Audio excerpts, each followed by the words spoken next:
Amém. Graça e paz a todas e todos. Podem se assentar os que estão aqui. Só um segundinho aqui para eu respirar. Estava ali passando as letras, agora estou aqui. Culto online, gente. Bem-vindos, vocês que estão aqui conosco, vocês que nos acompanham na nossa transmissão.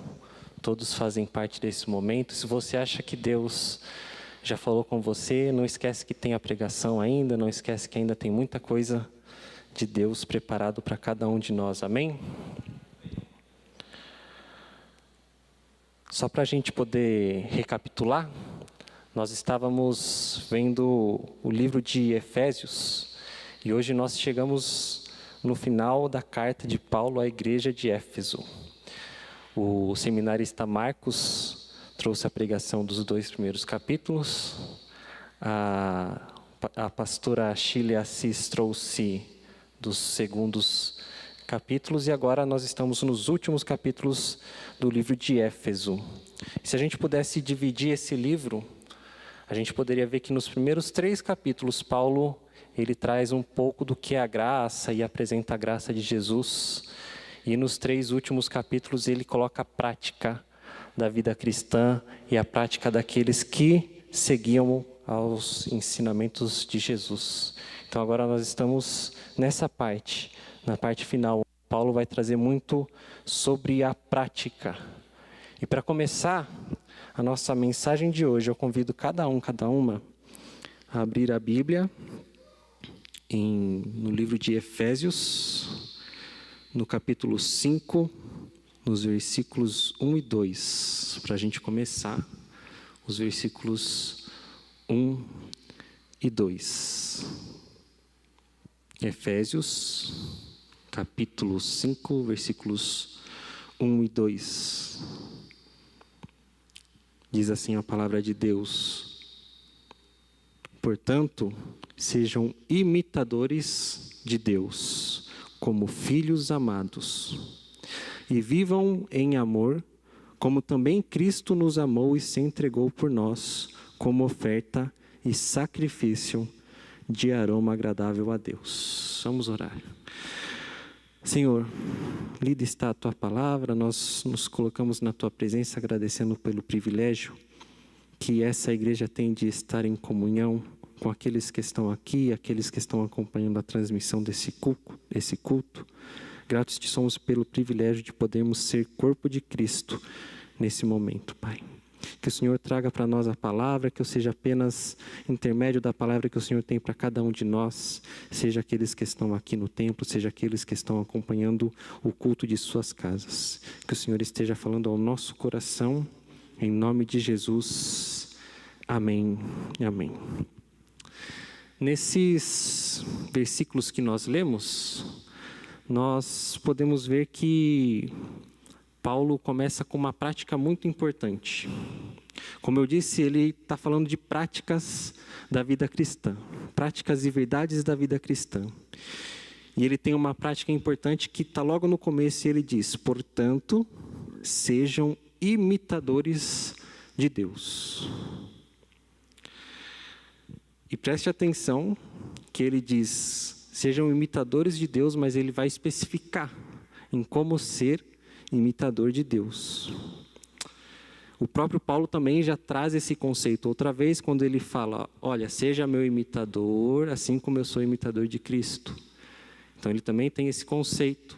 E todas as vezes que Paulo vai trazer isso, ele vai especificar o que ele está querendo dizer. E por que eu estou trazendo esse alerta para a gente? Porque existem coisas que nós não conseguimos imitar de Deus.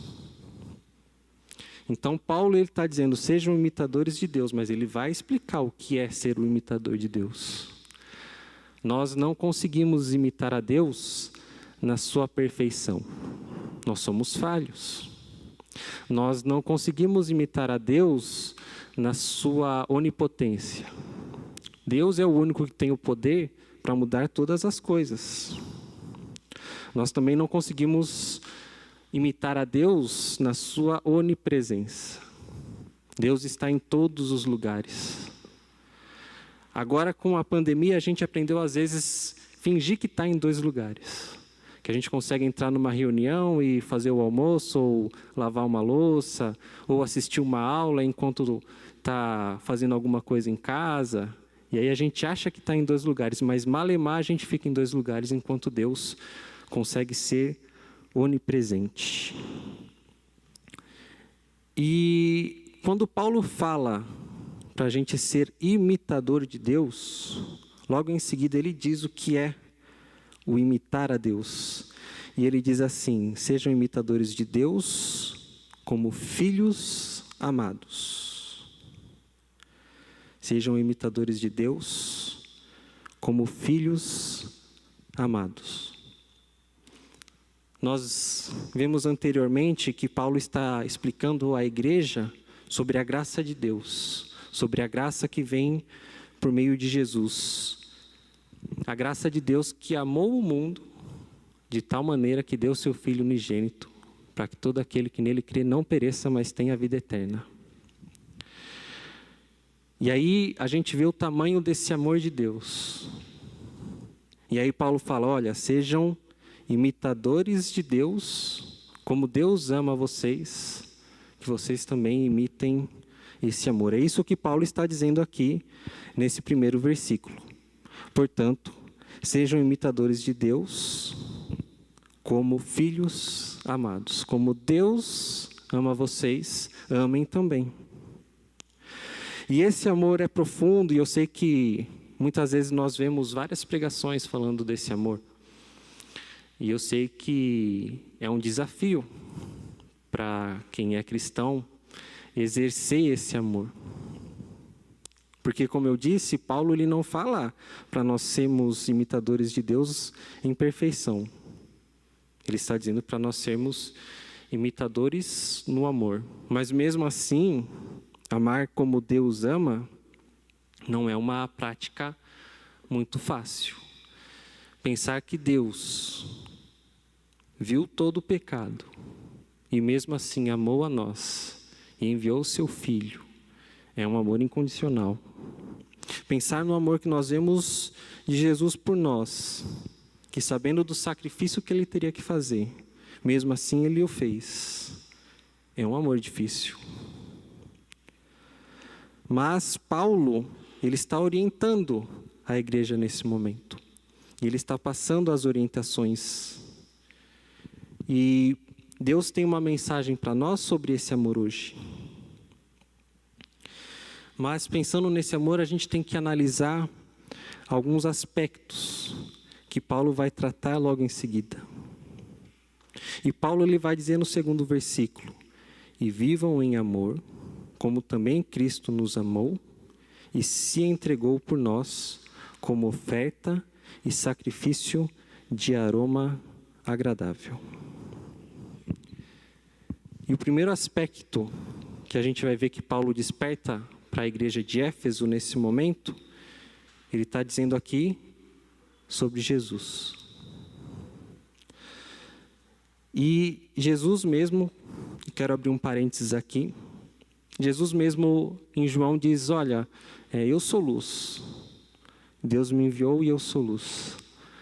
E convém que todos que querem seguir a mim e que querem seguir os meus ensinamentos sejam luz. E Paulo fala disso.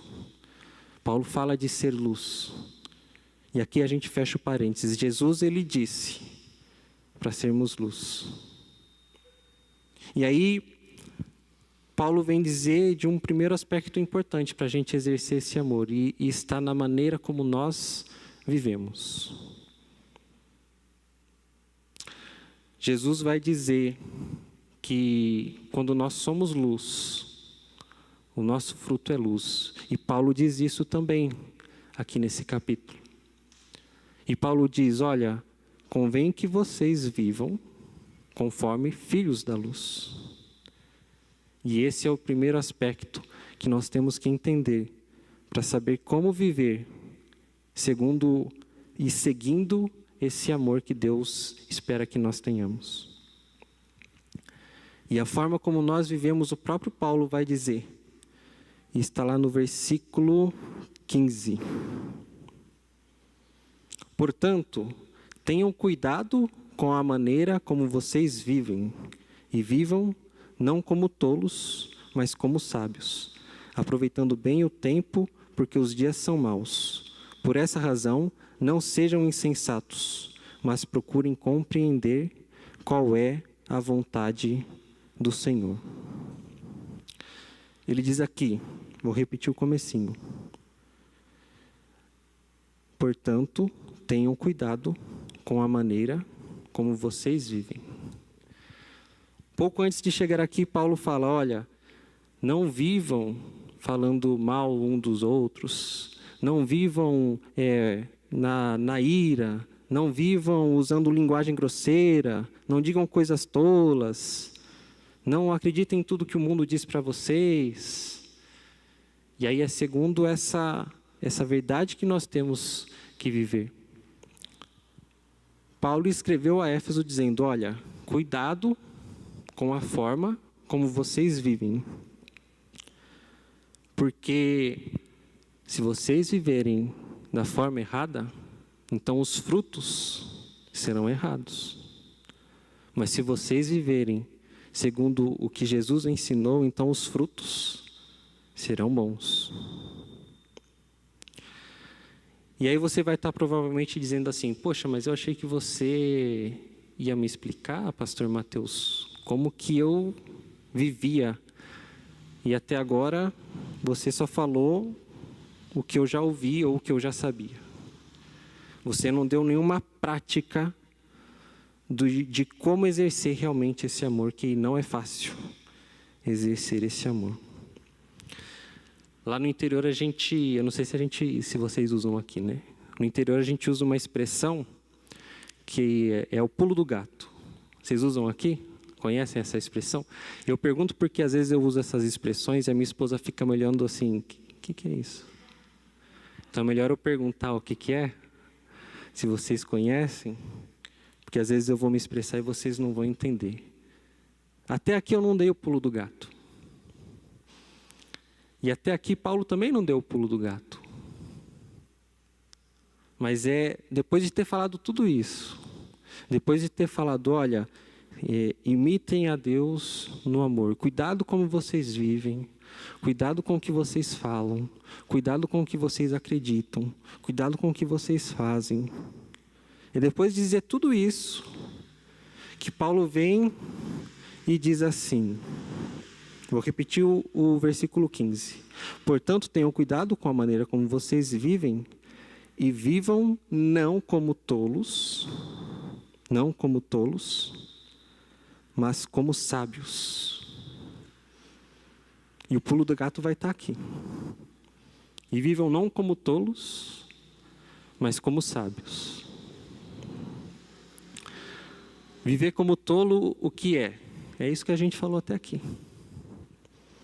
Usar linguagem grosseira, falar palavras tolas, indecentes, não usar palavras de graças, acreditar em palavras vazias e, sendo assim, ter obras infrutíferas. Mas presta atenção que logo em seguida ele fala, não vivam como tolos, mas como sábios. E aí o pulo do gato está aí.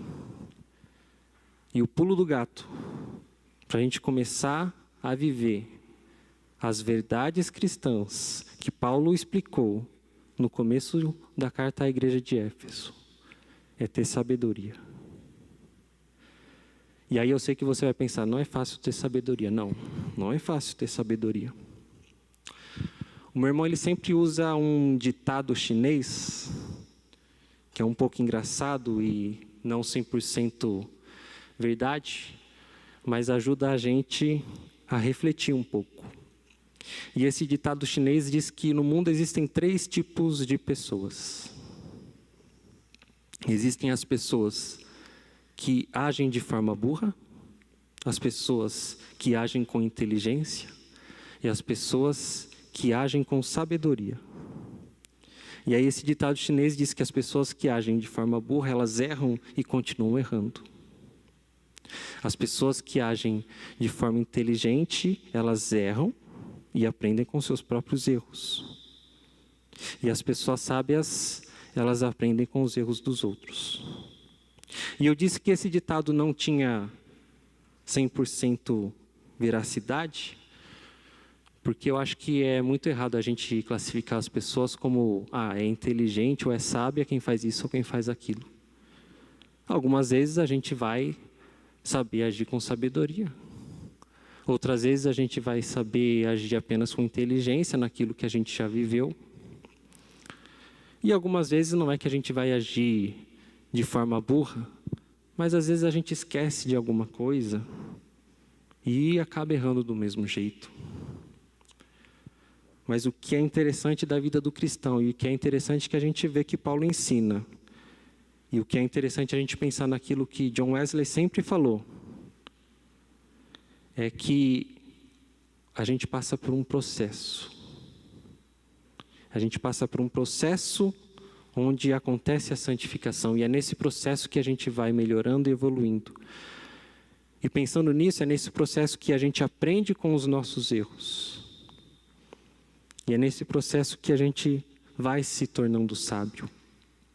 Acho que eu conheço poucas pessoas que, desde novas, você olhava e falava, não, essa pessoa é muito sábia. Geralmente, a gente coloca a pessoa que tem sabedoria como aquela pessoa que já se dedicou muito a aprender alguma coisa, ou aprender realmente sobre a vida. Tem um filósofo brasileiro, Mário Sérgio Cortella, que ele diz que para se ter sabedoria, precisa ter primeiro humildade. E aí ele faz uma explicação muito interessante das pessoas humildes, dizendo que as pessoas que são humildes são aquelas que sabem que elas nunca saberão tudo o que pode ser sabido. E aí olha que engraçado você pensar que alguém que tem sabedoria é alguém que sabe que nunca saberá tudo o que pode ser sabido. E muitas vezes a gente acha que as pessoas que são sábias são aquelas que já sabem de todas as coisas. O que Paulo escreveu para a igreja aqui é que a sabedoria é algo importante na vida do cristão. Muitas vezes a gente está passando por uma situação onde a gente acha que vai ficar estressado, que vai ficar bravo, e aí a gente tem aquele vício de linguagem de falar, Deus, dai-me paciência. E na verdade o que a gente devia pedir para Deus era, Deus, dá-me sabedoria. Sabe por quê? Quando a gente tem sabedoria, a gente consegue amar como Deus ama. Porque quando a gente erra, Deus usa da sabedoria dele e olha para a gente e pensa, peraí, mas você tem potencial. Você errou aqui, mas eu estou vendo para o seu coração, para a sua vida. Eu sei que você sabe que você não precisava ter errado aqui. Eu sei que lá na frente você vai se tornar alguém importante, vai se tornar alguém melhor. Eu sei que você vai errar menos, eu sei que você vai saber mais coisas, eu sei que você vai passar essa sabedoria adiante. Deus tem esse olhar para nós. E nós, muitas vezes, nós não conseguimos exercer esse amor porque nós olhamos para o momento. E aí a gente acaba guardando aquele momento. Às vezes alguém faz alguma coisa para a gente fica com aquela mágoa ou com aquela raiva, porque a gente não soube aplicar a sabedoria. E o que eu quero dizer com isso é o seguinte, imagine se em todo momento a gente conseguisse ter uma sabedoria. Por exemplo, a minha esposa está aqui para me desmentir. Eu tenho um ponto fraco. Toda vez que eu estou dirigindo, eu tenho que me controlar, porque senão eu acabo ficando irritado. E eu sei que muita gente vai se identificar com isso. Só que veja só, se eu conseguisse sempre agir com sabedoria, que é o que eu tento me policiar para fazer, e eu tomo uma fechada de um carro, eu consigo refletir e pensar um pouco, peraí, mas às vezes essa pessoa não me viu, vou ficar bravo por quê? Não, peraí, mas às vezes ele me viu e quis me fechar, mas tudo bem. Daqui uns anos ele vai aprender a não fazer mais isso com os outros. Ou talvez eu possa pensar de uma forma mais sábia. Não, tudo bem, ele me fechou, mas eu estou aqui no meu dia, não me atrapalhou, eu vou continuar fazendo o que eu preciso fazer. Se eu consigo aplicar sabedoria, eu consigo ponderar sobre aquela situação. E aí eu não vou ter um sentimento de raiva ou de ódio, ou se alguém me magoar, eu não vou guardar um sentimento de mágoa, não, eu vou usar sabedoria, vou refletir sobre aquilo, e não vou agir de forma impetuosa, não vou guardar aquele rancor, porque eu vou conseguir entender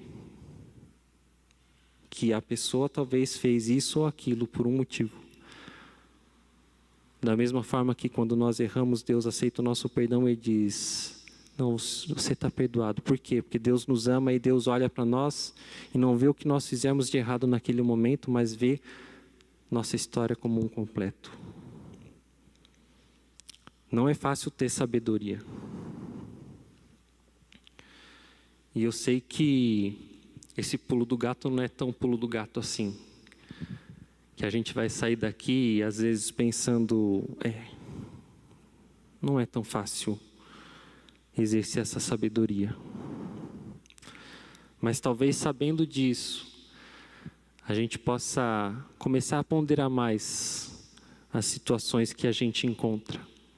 Como, por exemplo, eu tenho ponderado mais quando eu estou dirigindo.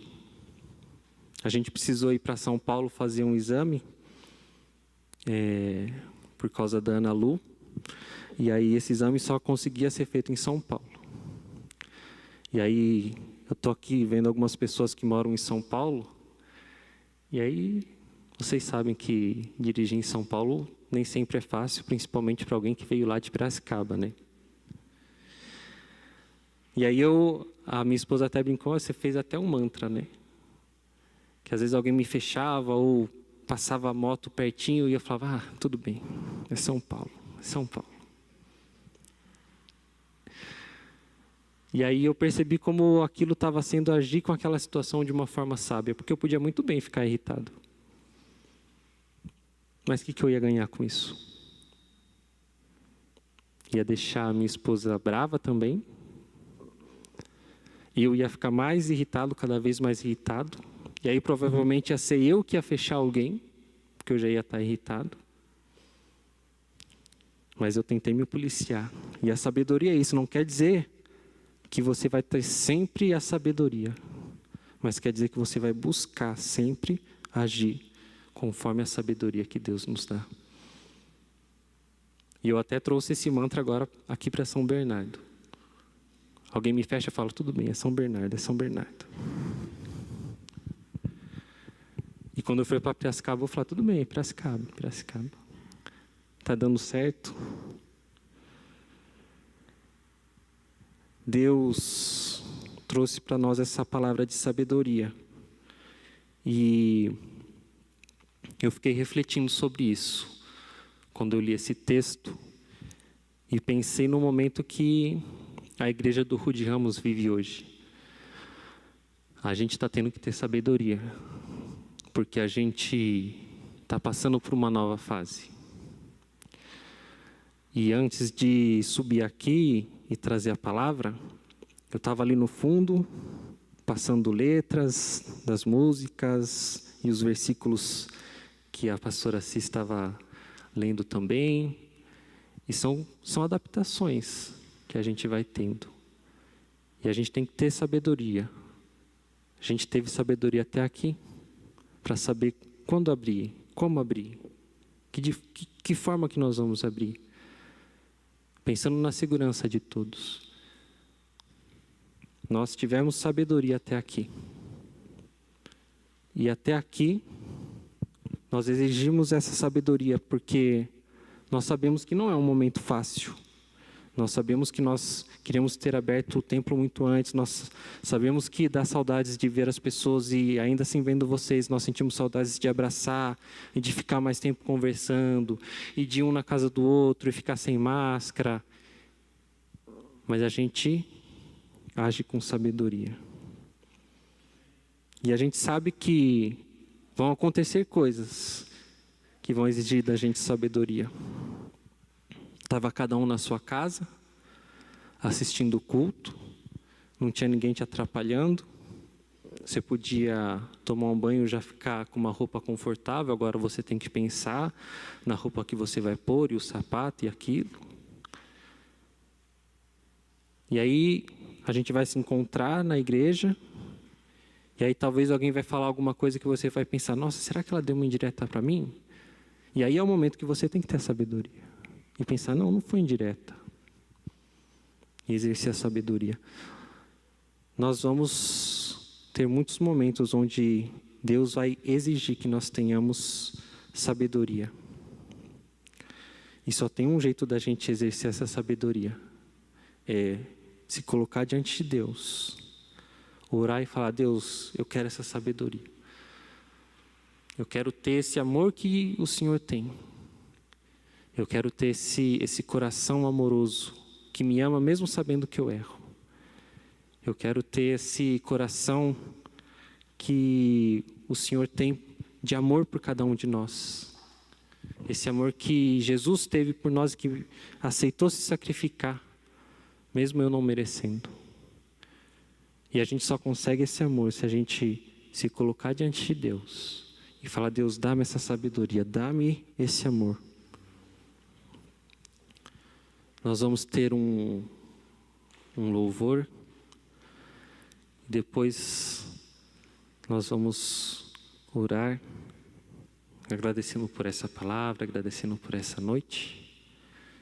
Peço que vocês que estão aqui no templo se coloquem em pé, para que a gente possa louvar mais uma vez a Deus. Amém?